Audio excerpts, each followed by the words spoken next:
I want to talk to you about mindfulness and meditation, all manners of these practices. Look, I first learned to meditate at about the age of 6. My parents took me to some kind of TM practitioner, and they gave me a mantra, and they taught me how to calm my mind and focus myself and bring down. It was probably really helpful for me at the time. I don't know what it was like to be a parent to me, but I'm sure that I was a handful.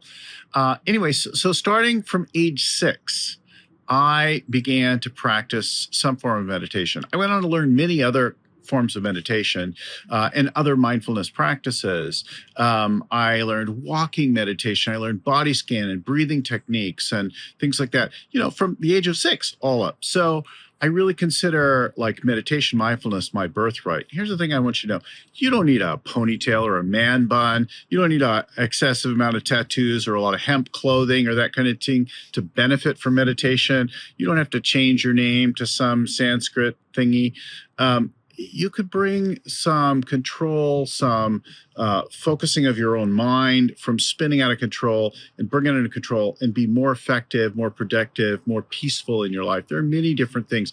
I go to these trees out behind me all the time, and I stand up and I look up in them, and I take a walk where I look to find awe in my surrounding, like look to be awed and altered by that and get out of my own head and all the concerns that I have and just be in nature. So taking a walk, controlling my breathing, putting a mental focus on something, looking out at nature, any and all of these. You could use a guided meditation app, but you really don't need to. Just being still for a minute, even not doing it well, like doing meditation badly.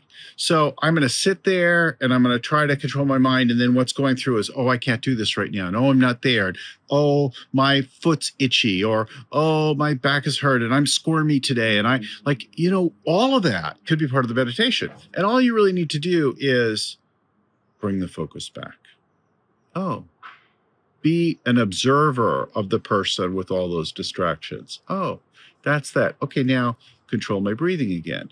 Try a breathing focus. In, out. In, hold. Out, hold.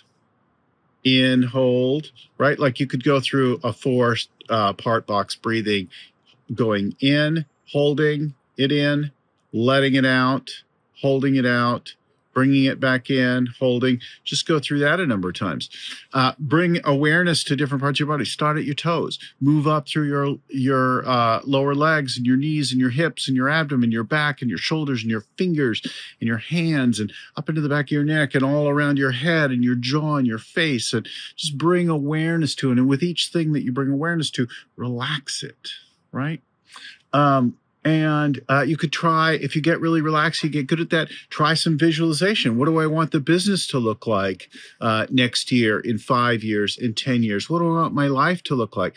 If I was victorious with this thing, what would that do for me? Like you could try lots of different visualizations as well to once you've got that kind of chilled out state. Or maybe you're just kind of spinning out of control. So go take a walk and look out in nature, look up in the trees and think about what's going on up there and not the person that is not working out in your business or a partner who's letting you down or, any number of other things that you might do.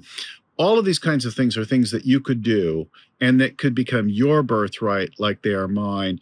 Bring mindfulness, meditation, self-awareness into your world. One of the things that benefited me greatly, even though I've grown up with this, is I took a class some years ago called MBSR, Mindfulness-Based Stress Reduction, recommended by many doctors, even paid for by some healthcare plans. Check it out. They have them all the time. My course took place over about 10 weeks.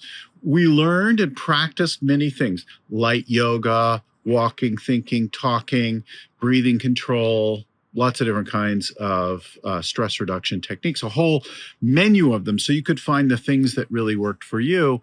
And then, we did that over 10 weeks. And that was really helpful as I went through a time that was both personally difficult in my life, my family life, and my business was big and growing big and struggling with things at the time too. So stress at home, stress at work, all happening at the same time. The MBSR class helped me out. See what there is to you.